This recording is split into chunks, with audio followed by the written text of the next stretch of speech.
Hi everyone. Welcome back to the Unite Pieces channel. Today we will be narrating an action, war, thriller movie, titled Edge of Tomorrow. Edge of Tomorrow tells the story of a general named William Cage, who is forced to enter the battlefield against aliens, but after successfully killing one of the aliens, Cage is trapped in a confusing time loop. So, make sure you watch this video till the end, for a better experience. The movie opens with the news being shown summarizing the alien invasion of Earth. It all started when an asteroid crashed into Earth, which turned out to be carrying an alien race known as the Mimics. The aliens began invading Earth and destroying humanity.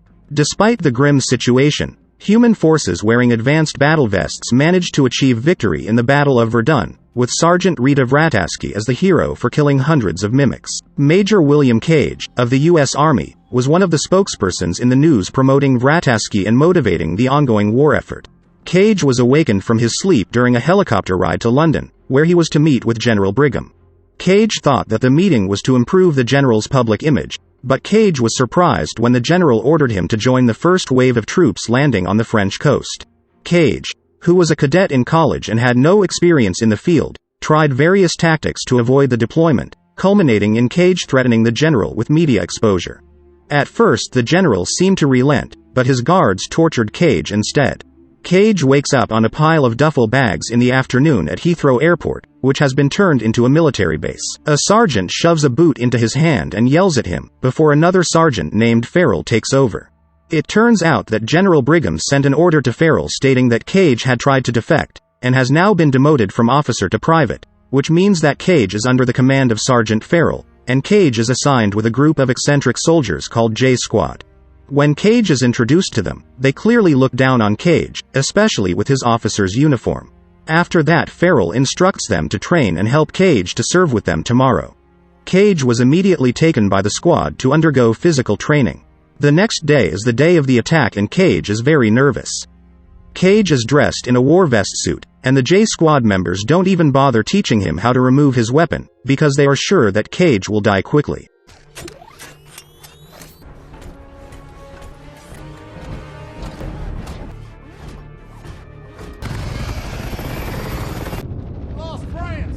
Just as they were about to step off the plane onto the French coast, the back of their plane suddenly exploded, and the squad crashed prematurely.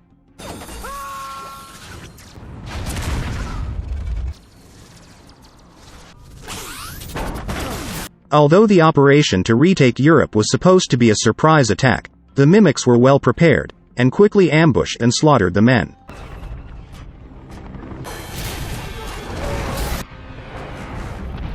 Sergeant Vrataski also landed on the beach but was killed within minutes.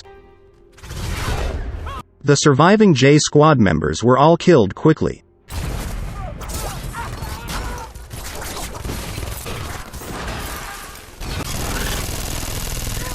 Cage, who was still shocked and close to death, saw a blue mimic appear near him, quickly grabbed a landmine when the giant mimic jumped towards him. The explosion killed both the mimic and Cage, but the blue mimic's blood seeped into Cage. Cage suddenly woke up in a panic, and found himself at the airport, with the same sergeant yelling at him, and Farrell taking him back to the J Squad. Although Cage tried to explain what was going to happen, and said that the mimics would ambush everyone, no one believed him. Every time Cage fought on the front lines, he died only to wake up again in a backpack. With each round of the same, Cage became a little more proficient and tried to save the J Squad members and Vrataski, but the Mimics were too much and always killed everyone, and always knew Cage's steps. On one round, Cage survived long enough to tell Vrataski that Cage was stuck in a time loop. Hearing that, Vrataski told Cage, "Find me when you wake up," before they both died again. Cage woke up with his backpack again, but the Cage began to say what they were going to say before, so Sergeant Farrell and J Squad were surprised, after which the Cage tried to buy time in order to find Vrataski. After several failed attempts to sneak away from the base, Cage finally managed to escape and found Vrataski at a training ground surrounded by training drones. When Cage approached, Vrataski greeted him rudely, but when Cage explained that Vrataski asked him to meet him, Vrataski immediately understood and took him to the weapons manufacturing site where his acquaintance, Carter, worked there. Upon arrival, they go to the back room and Cage gets an explanation from Vrataski and Carter. Vrataski reveals that he was also trapped in a time loop in Verdun, which explains how Vrataski was able to single-handedly kill hundreds of mimics in the last loop. Vrataski reveals that the loop was created by the blood of a large blue, alpha, mimic, but once the user receives a human blood transfusion, the loop is broken and the person will die permanently. As such, Vrataski asked Cage to always make sure that the Cage dies completely in order to restart the day, unlike himself, who was accidentally resuscitated post-Verdun, which took him out of the loop cycle. Carter was previously a researcher at General Brigham's headquarters, but with his theory that all mimics are merely neural manifestations of an alien being called Omega, General Brigham fired him. Cage tries to process all this, but Vrataski insists that they must find Omega first, and they must survive tomorrow's invasion. Vrataski then trains Cage, killing him several times while Cage is injured so that Cage wakes up on a backpack and starts all over again. Cage and Vrataski get much better as the battle on the beach begins, but despite all that, they both keep dying and Cage repeats it over and over again. During one of the time loops, Cage received a vision that Omega was in a dam in Germany. Vrataski and Carter hypothesized that the vision was the result of Cage becoming Alpha after being exposed to blue blood. They believed that Alpha and Omega could manipulate time and perception. As such, Cage and Vrataski focused their efforts on surviving the invasion beach and getting off the beach and into the German-built dam. After several failures and deaths, Cage and Vrataski finally make it to land, and take a car ride to the dam. During the ride, they bonded, with Cage taking detailed notes of the things Vrataski said on each lap. During one loop, Vrataski mentions that he had a significant other during the Battle of Verdun, who Vrataski had to watch die hundreds of times and couldn't even save, until he finally exited the loop and the person died for good. They arrive at a farmhouse, where there is a helicopter, but they can't find the key, so they decide to look for it and share their stories with each other. During the conversation, Vrataski begins to realize that Cage is trying to keep him from staying at the farmhouse, which upsets him and forces Cage to leave now. Cage admits that they have circled the farmhouse several times, but every time they leave this place, Vrataski dies, so Cage tries to spare him from death by going alone. Shocked and offended, Vrataski ended up boarding the helicopter, which made the mimic appear and got them killed.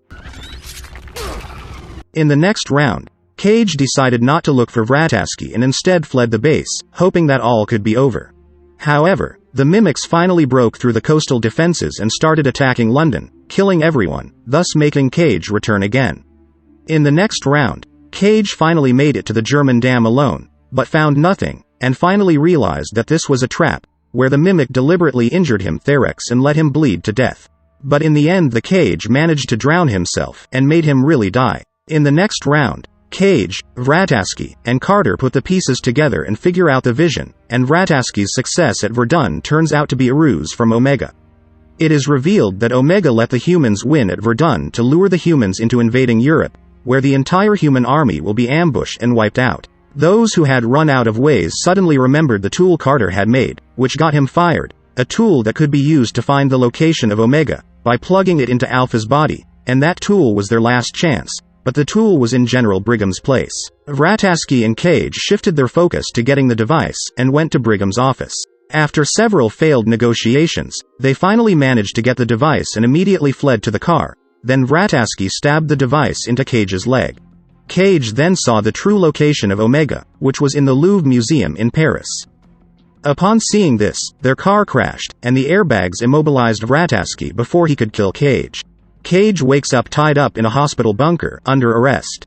Cage realizes that he has exited the time loop now, because Cage was given a blood transfusion after a car accident.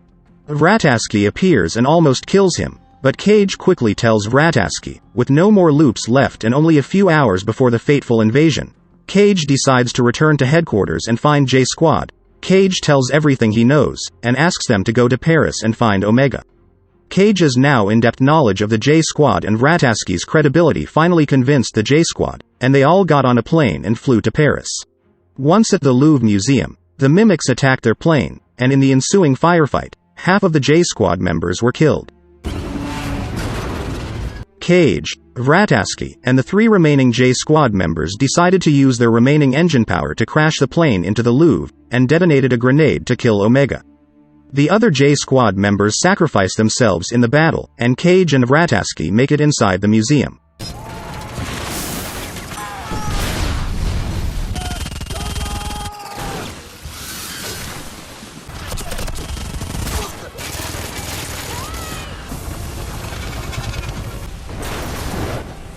Once there, Vrataski tells Cage that he will distract the patrolling Alpha, while Cage sneaks in to detonate the grenade belt on Omega, who is now submerged underwater at the bottom of the Louvre.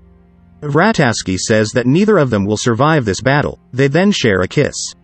Vrataski regrets and says that he wishes he had more time to get to know Cage better, then leaves and sacrifices himself. Cage dives underwater to reach Omega. Omega sensed Cage's presence and sent a signal to Alpha to return, to capture Cage. Alpha dives after Cage and manages to stab him, but Cage pulls all the grenade pins and drops the belt on Omega. Omega exploded and died, and all the mimics died too. Just before Cage died, Omega's blood seeped into him, just like Alpha's blood at the beginning. Cage was surprised to find himself back on the helicopter ride to London from the morning before the invasion. Cage was relieved to learn that the mimics were dead after the mysterious explosion in Paris, and the human army planned to sweep Europe the next day. At the base, everyone treated Cage with respect because Cage was a major, but when Cage met Vrataski, Vrataski greeted him rudely as Vrataski had done in every previous round.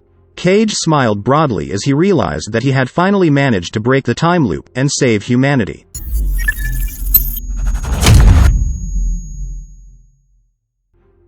From this movie we can learn that the actions we take, the choices we make, can all affect our future and those around us.